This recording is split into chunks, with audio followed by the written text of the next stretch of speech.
Lee Jun wiped the black grease from his hands with an old rag.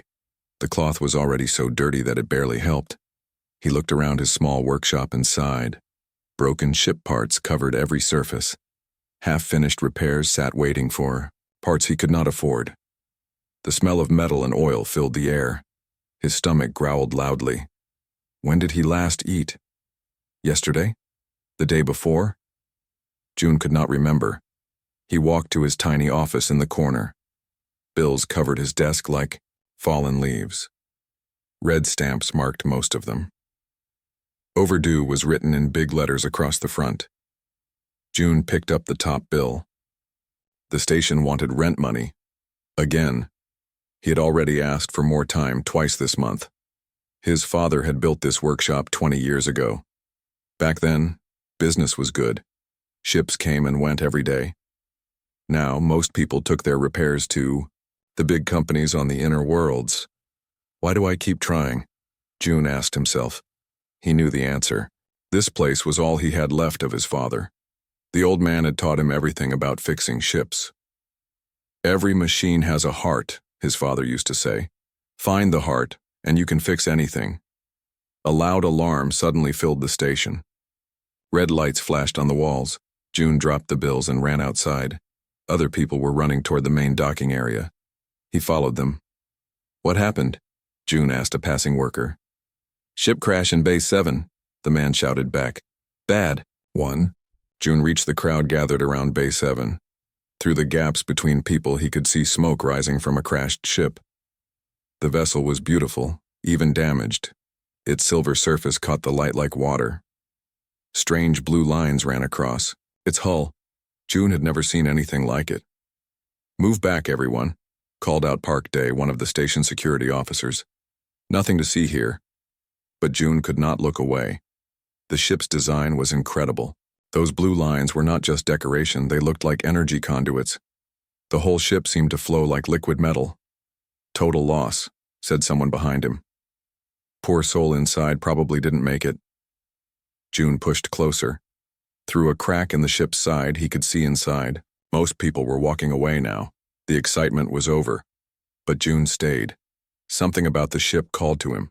He waited until the crowd was gone. Even Park Day had moved on to other duties. June looked around carefully, then slipped closer. To the wreck. The damage looked bad from outside, but June had learned to look deeper. He squeezed through the crack in the hull. Inside was even more amazing than outside. The walls seemed to glow with soft light.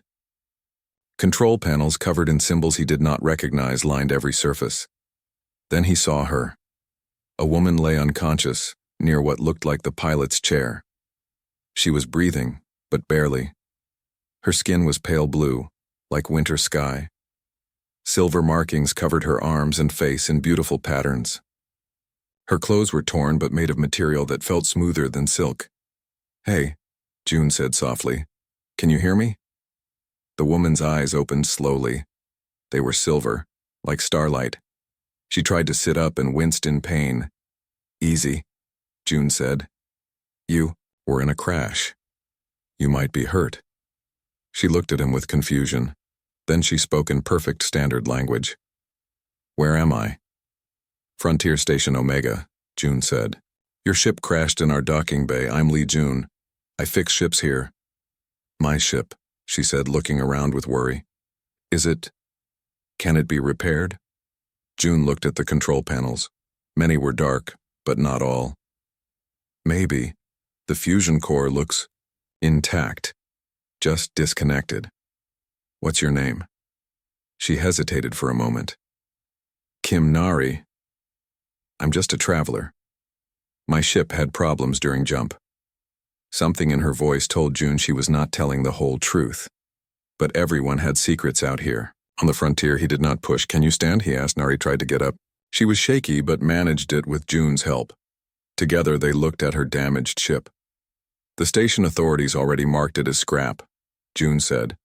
But I think you're wrong about that. I've been fixing ships my whole life. This one just needs the right touch. You would help me? Nari asked.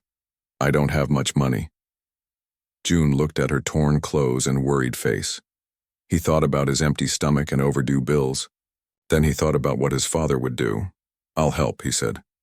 "Pay what you can." Nari reached into a hidden pocket. She pulled out a small bag of credits. It was not much, but it would buy food for a few days. "This is all I have right now," she said. "It's enough to start," June said. "Let me get my tools." Over the next hour, June brought his equipment to the crashed ship. Station workers ignored them. To everyone else, this was just junk now. But as June began his examination, he grew more excited. The technology was incredible. Energy flowed through crystal channels instead of metal wires. The computer systems used quantum processing methods he had only read about. Everything was damaged but not destroyed. "Your people build amazing ships," June said as he worked. "My people value function over beauty," Nari said carefully. "But sometimes we achieve both." June connected his diagnostic tools to the ship's systems. Data flowed across his screens. Most of it he did not understand, but the basic problems were clear. Power coupling failures, navigation system crashes, life support offline. "I can fix this," June said with growing confidence. "It will take time, but I can fix this." For the first time since the crash, Nari smiled. "You sound very sure." "Every machine has a heart," June said, remembering his father's words. "Your ship's heart is strong. It just needs help beating again." As night fell on the station, June continued working. Nari stayed nearby, watching everything he did. She asked many questions about his methods. Her interest seemed genuine, not just polite. "Why do you do it this way?" she asked as June rewired a damaged control panel. "Because the normal way won't work," June said. "Sometimes you have to think differently." Nari nodded slowly. "Yes," she said quietly. "Sometimes you do." June did not know it yet, but those words would change everything. Not just for him, but for all of humanity. The heart of Kim Nari's ship was indeed strong, but the heart of its owner was about to shake the galaxy. June worked through the night while Nari slept in a corner of his workshop. She had refused his offer of a proper room at the station inn. "Too expensive," she had said. But June suspected money was not the real reason. The ship's systems were like nothing he had ever seen. Normal repairs would not work here.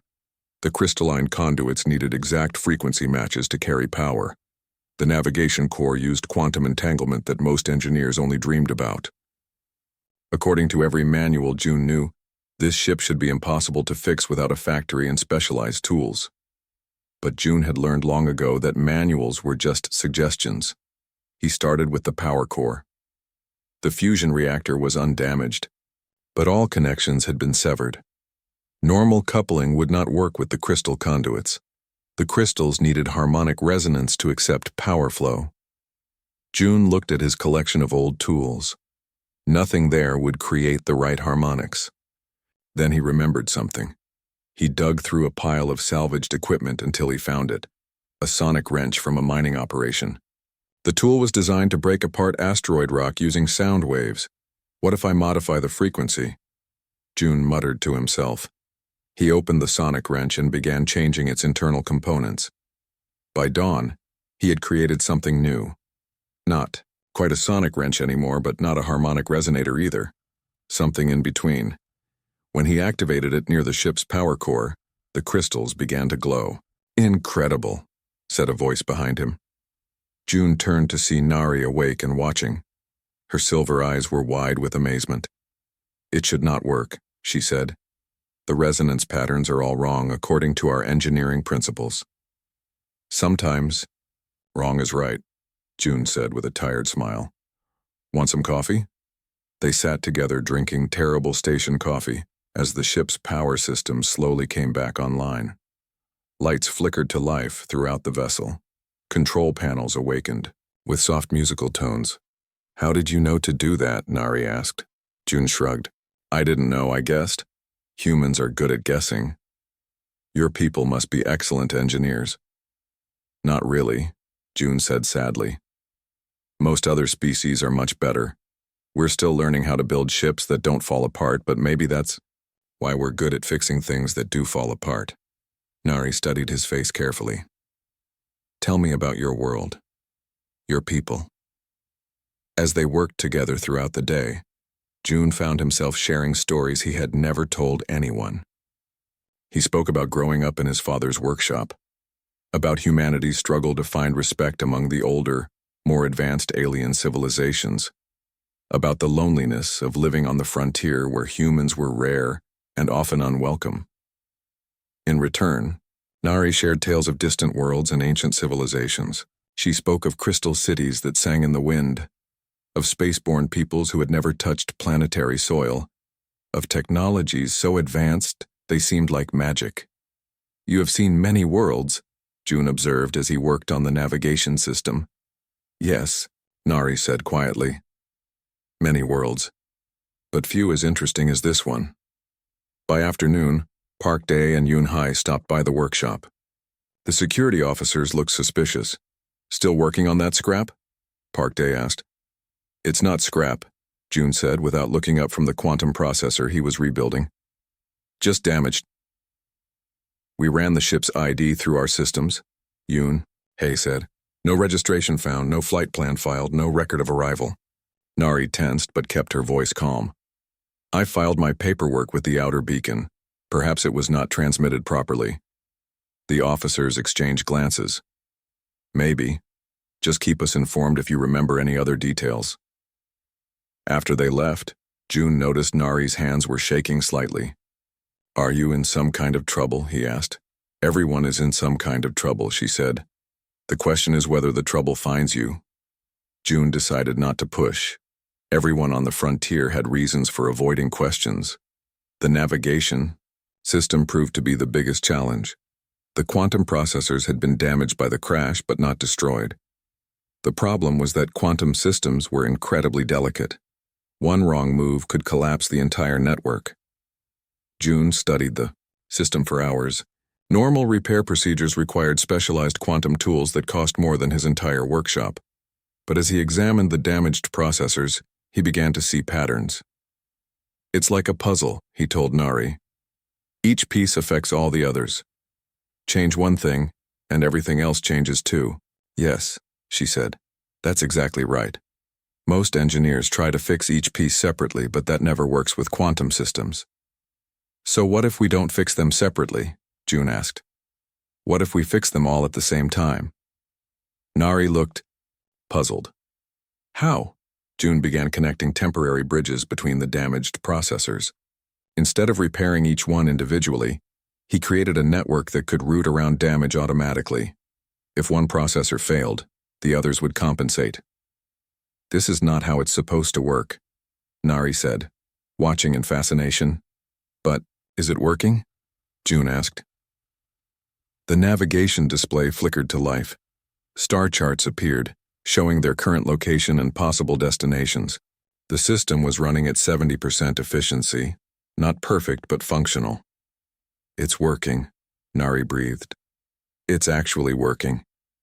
As evening approached, other parts of the ship began coming online. Life support stabilized.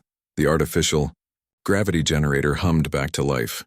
Even the food processor started working again. I haven't had a proper meal in days, Nari said gratefully. They shared dinner inside the restored ship. The food was simple, but delicious. More importantly, it was the first meal June had eaten sitting down in weeks. You have a gift, Nari said, as they ate.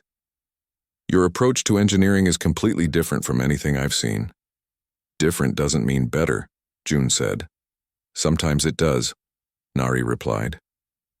My people have built the same way for thousands of years. We follow the old patterns because they work, but patterns can become prisons. June looked around the ship's restored interior. Your people build beautiful things. Beauty without function is meaningless, Nari said. But you have given my ship something it never had before. You have made it better. Better how? The power flows more efficiently now. The navigation system is more flexible. Even the gravity feels more stable. Nari smiled. You have not just repaired my ship. You have improved it. That night, as June finally went to sleep, He felt something he had not experienced in years: pride in his work. For once, he had not just fixed something that was broken. He had made something better than it was before. But outside in the darkness of space, other ships were moving. Ships that had been searching for something very important. Ships that were about to change everything for a struggling human mechanic and the mysterious woman he had chosen to help. June woke to the sound of alarms blaring throughout the station. Red emergency lights flashed outside his workshop windows. He rolled out of his makeshift bed and stumbled toward the door. "What's happening?" Nari asked. She was already awake and alert, standing near her ship's entrance. Before June could answer, the station's communication system crackled to life. "All personnel report to designated safety areas. Unknown fleet approaching. This is not a drill." Through the workshop's small window, June could see lights in space. Many lights. Ships were arriving outside the station, more ships than Frontier Station Omega had ever seen at once.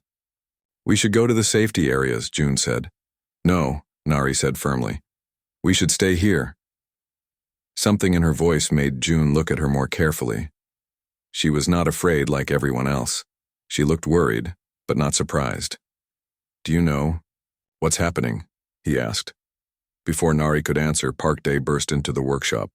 "June, the station commander wants everyone in the main hall, now." "What kind of ships are they?" June asked. "Military, big ones. They're demanding we turn over some kind of cargo." Nari went very still. "What did they say exactly?" Parkday looked at her suspiciously. "Why would you need to know?" "Please," Nari said. "It might be important.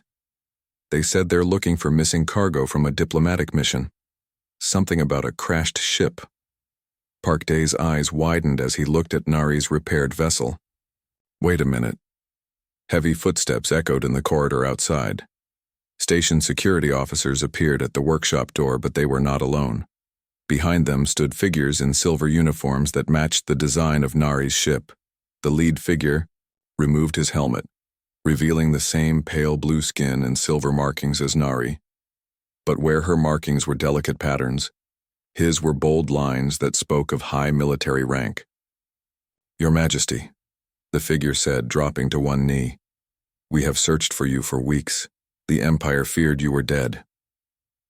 June felt the world shift around him. "Majesty?" Nari closed her eyes and sighed deeply.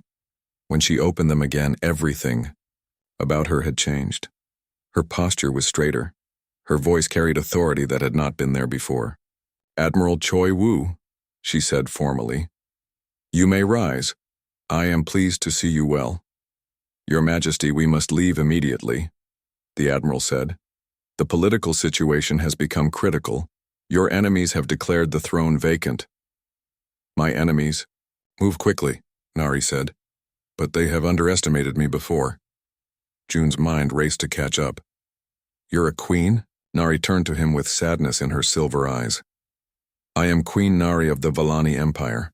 I apologize for the deception, Li June, but I could not risk the truth." The Admiral looked at June with dismissal. "Your Majesty, why are you speaking with this primitive? We have urgent matters to discuss." "This primitive," Nari said with ice in her voice, "saved my life and repaired my ship when your finest engineers would have declared it impossible." Admiral Choi Woo looked at the ship with new interest.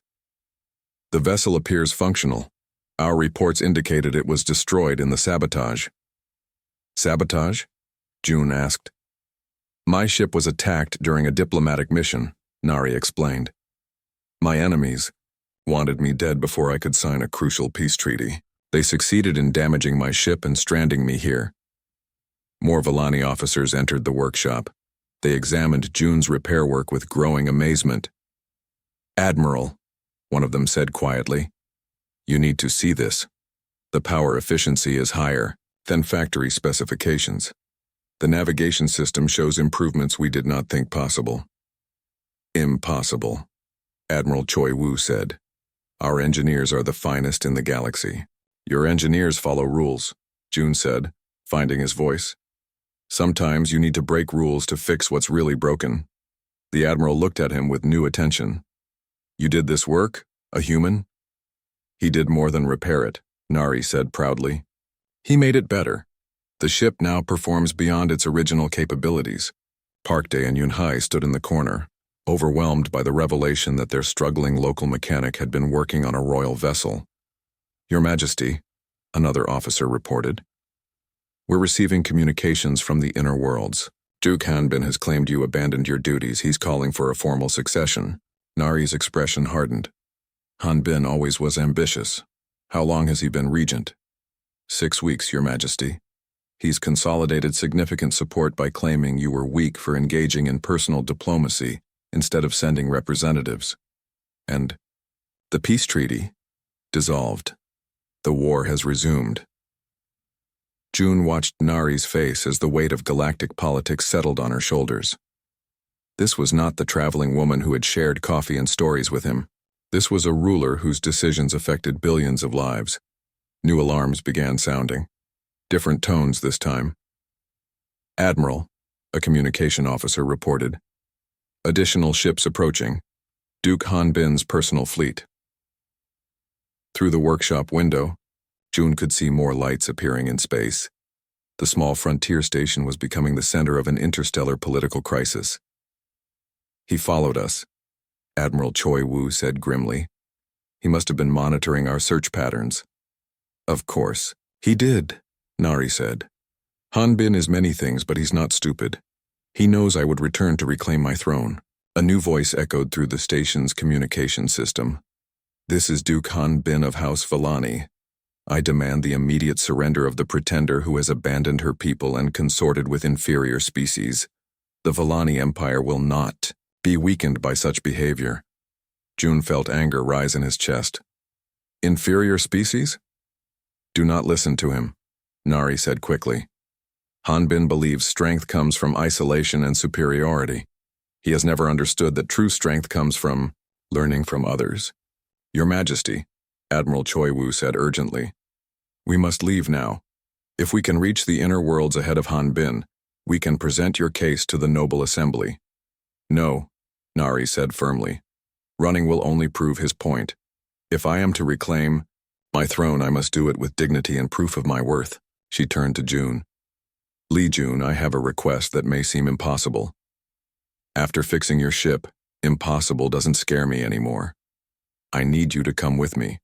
Your work on my ship proves something important about human capabilities.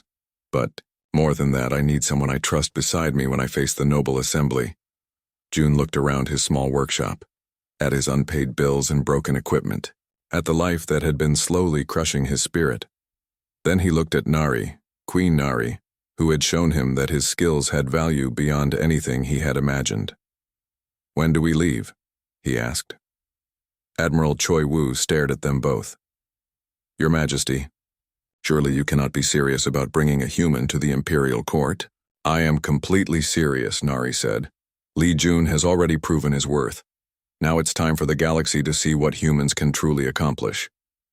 Outside, the two fleets faced each other in tense formation.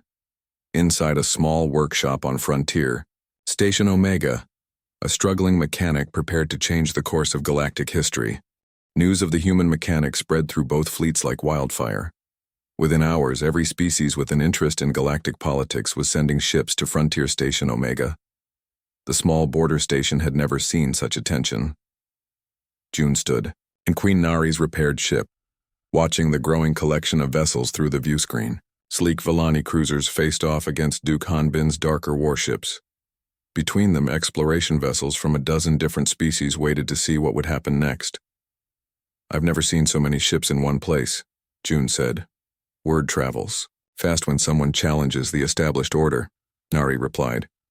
She wore her royal robes now, flowing garments that shimmered with embedded circuits. She looked every inch a queen, but June could still see traces of the tired traveler he had first helped. Engineer Kim Tae, Nari's chief technology advisor, finished his examination of June's repair work. The elderly Villani's silver markings indicated centuries of experience, Your Majesty, he said quietly. This human has accomplished something remarkable. These modifications don't just repair the ship, they improve it in ways we never considered. How? Nari asked. The power flow is 30% more efficient. The navigation system can now calculate jump coordinates in half the usual time. Most importantly, the structural integrity is actually stronger than when the ship was new. Kim Tae looked at June with something approaching awe. He has created hybrid technologies that combine our precision with human intuition. Through the communication system, Duke Hanbin's voice echoed again.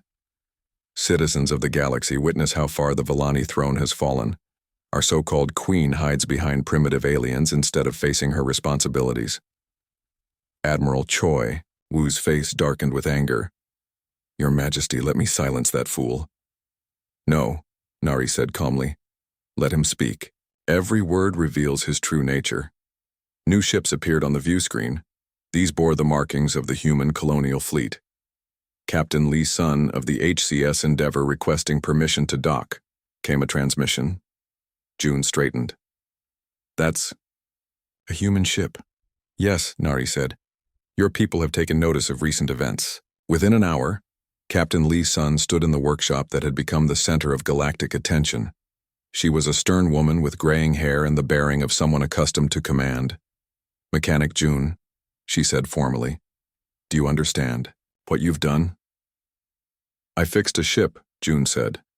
You've changed how every species in the galaxy sees humanity. For better or worse, you've made us impossible to ignore. Captain Lee Sun turned to Queen Nari. Your Majesty, my government is concerned about the implications of this situation. If humans are suddenly viewed as a technological threat, it could endanger every human colony. Or it could elevate humanity to a position of respect, Nari countered. Lee Jun has proven that human ingenuity can enhance even the most advanced alien technologies. This could be the beginning of a new era of cooperation. With respect, Your Majesty, cooperation requires willing partners. Many species prefer the current arrangement where humans are seen as useful, but harmless. As if summoned by her words, new transmissions began flooding the station. Representatives from the Crystalline Consortium wanted to examine human engineering methods. The machine worlds offered lucrative contracts for human innovation consultants. Even the mysterious Deep Ones sent coded messages expressing interest. But not all the attention was positive. Several military powers demanded that human technological development be monitored and controlled. Some extremist factions called for humans to be classified as a dangerous species. They're afraid, Nari observed. For thousands of years, galactic civilization has been stable because everyone knew their place. Now one human has shown that the old assumptions might be wrong. Duke Han Bin's fleet moved closer to the station. His communications became more aggressive. I challenge the legitimacy of any ruler who abandons her people to play with inferior life forms, he broadcast. The Vellani Empire demands strength, not weakness. He's preparing for a formal challenge, Admiral Choi Wu said. If he calls for a trial of worth before the noble assembly, you must answer or forfeit the throne. What's a trial of worth? June asked. An ancient tradition, Nari explained. When a ruler's fitness is questioned, they must prove their worth through demonstration of superior leadership, wisdom, or capability. And if you fail, then Han Bin becomes emperor, and the Vellani Empire becomes a very different place. Engineer Kim Tae approached with a concerned expression. Your Majesty, I've been analyzing the political implications. If Duke Hanbin takes power, he will likely ban all cooperation with humans. He may even support efforts to suppress human technological development. Then we cannot let him take power, Nari said firmly. Your Majesty, Captain Lee Sun interjected. My government cannot officially support your claim to an alien throne, but unofficially, we understand that Mechanic June's safety may depend on your success. It's not just about my safety, June said. Everyone turned to look at him. It's about whether the galaxy becomes a place where different species can learn from each other, or where everyone stays in their assigned boxes forever. Well said, Nari smiled. Lee Jun understands what many politicians do not. This is about more than one throne or one species. New alarm sounded. A massive ship was approaching, larger than anything else in the area. Assembly vessel, Admiral Choi Wu announced. The noble assembly has arrived to witness the trial of worth. Through the view screen they watched as an enormous crystalline ship took position equidistant from both Villani fleets. The vessel was ancient and magnificent, built by the first galactic civilization to serve as a neutral meeting ground. The trial will be held within 6 hours, came an official transmission. Both claimants must present their case before the assembled representatives of 47 species. Nari took a deep breath. Very well. Li Jun, are you ready to address the most powerful beings in the galaxy? Jun looked at his grease-stained hands and simple clothes. I'm just a mechanic. No, Nari said firmly. You are the human who proved. That innovation comes from thinking differently. You are the bridge between my people and yours. You are exactly who you need to be. As they prepared to board the assembly vessel, Jun realized that his life as a struggling mechanic was over. Whether he succeeded or failed in the coming trial, nothing would ever be the same. The galaxy was watching. The future of human-alien relations hung in the balance, and somehow, it all depended on a simple lesson his father had taught him long ago. Every machine has a heart, and if you find the heart, you can fix anything. Now he had to convince the galaxy that some things were worth fixing, even if it meant changing everything. The assembly chamber was the largest enclosed space Jun had ever seen. Representatives from 47 different species filled crystalline seats that rose in circular tiers around a central platform. Some beings breathed different atmospheres and sat in specialized environmental pods. Others existed as pure energy and manifested as shifting lights. Jun stood beside Queen Nari on the platform, feeling very small and very human. Duke Han Bin stood on the opposite side with his supporters. The Duke was impressive, tall and broad, with silver markings that indicated royal bloodline and military achievement. Citizens of the galaxy, announced the assembly speaker, an ancient being whose species had been traveling the stars before humans discovered fire. We gather to witness a trial of worth. 2 claimants seek to rule the Villani Empire. Both must prove their fitness through demonstration of superior capability. Duke Han Bin stepped forward. Honored assembly, I present myself as the rightful ruler of the Villani Empire. For 6 weeks, I have governed with strength and traditional wisdom, while our so-called queen abandoned her duties to play with primitive species. Murmurs rippled through the assembly. Many species still viewed humans as an interesting but inferior race. I have maintained order, Han Bin continued. I have preserved our ancient ways. I have kept the empire strong through isolation and superiority, as our ancestors intended. And what of the peace treaty? Queen Nari asked. What of ending the war that has cost millions of lives? Peace with weakness is surrender, Han Bin declared. The Villani Empire does not negotiate from a position of compromise. Queen Nari stepped forward. Honored assembly, I present a different vision. For too long, our empire has stagnated in isolation. We have become so concerned with maintaining superiority that we have stopped growing. She gestured toward Jun. This human mechanic accomplished in days what our finest engineers said was impossible. He did not succeed despite being human. He succeeded because he was human. His different perspective allowed him to see solutions we could not. Tricks and jury-rigging, Han Bin scoffed. Crude methods that work temporarily but lack elegance and permanence. Engineer Kim Tae rose from the Villani delegation. Duke Han Bin, I have served the Empire for 3 centuries. I have examined this human's work personally. It is neither crude nor temporary. It represents a fundamental advance in our understanding of hybrid technologies. One minor repair proves nothing, Han Bin replied. Then let us demonstrate more, Queen Nari said. She activated a holographic display showing Jun's ship modifications. The assembly watched as technical readouts proved the improvements in efficiency, speed, and durability. These advances could benefit every species here, Nari continued, but only if we abandon the idea that cooperation equals weakness. A representative from the machine world spoke with a synthesized voice. The human's approach integrates organic intuition with digital precision. Our analysis suggests significant potential applications. The Crystalline Consortium agrees, added another delegate. We propose immediate technology sharing protocols. Duke Han Bin's supporters began to look uncertain. Several switched sides as the evidence mounted. Enough, Han Bin shouted. I call for formal combat.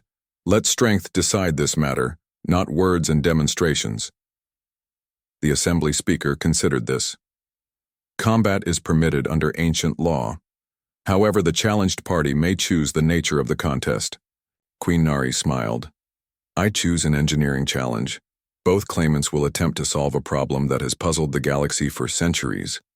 She activated another display. The Beacon of Worlds has been failing for decades. This ancient structure guides ships through the most dangerous jump corridor in known space.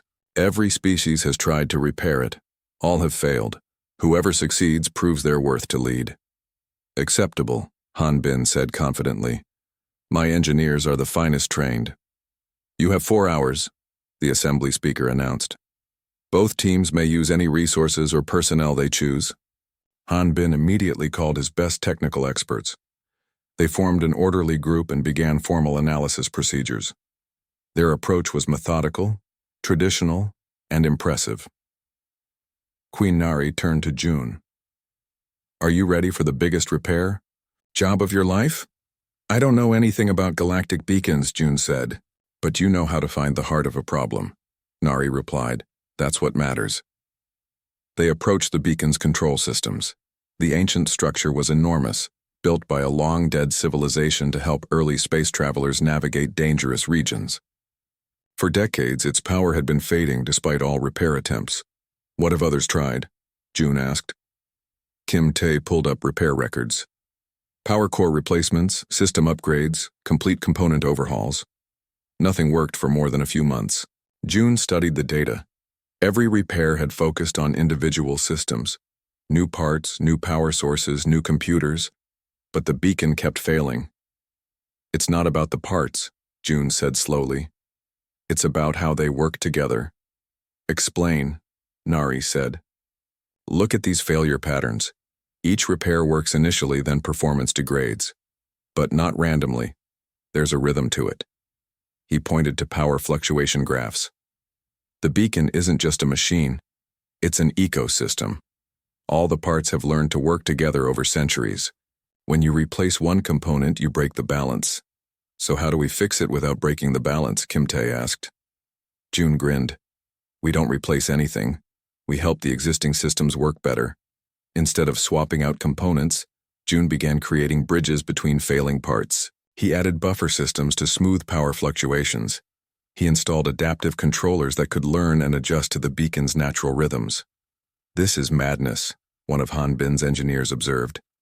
He's making the system more complex, not simpler. Sometimes complex problems need complex solutions, June replied without stopping work. Hour by hour, the beacon's performance improved.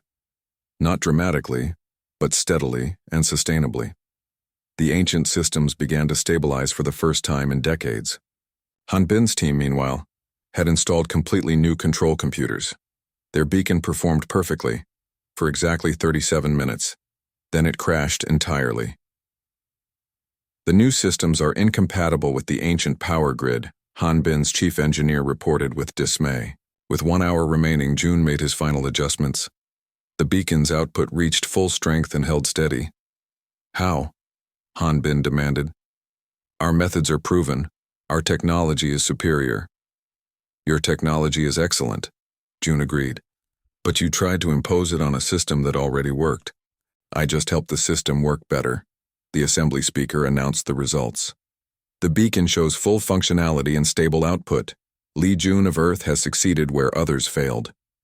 Queen Nari stepped forward. Honored assembly, this demonstrates the future I offer. Not the dominance of one species over others, but cooperation that makes everyone stronger. The vote was overwhelming.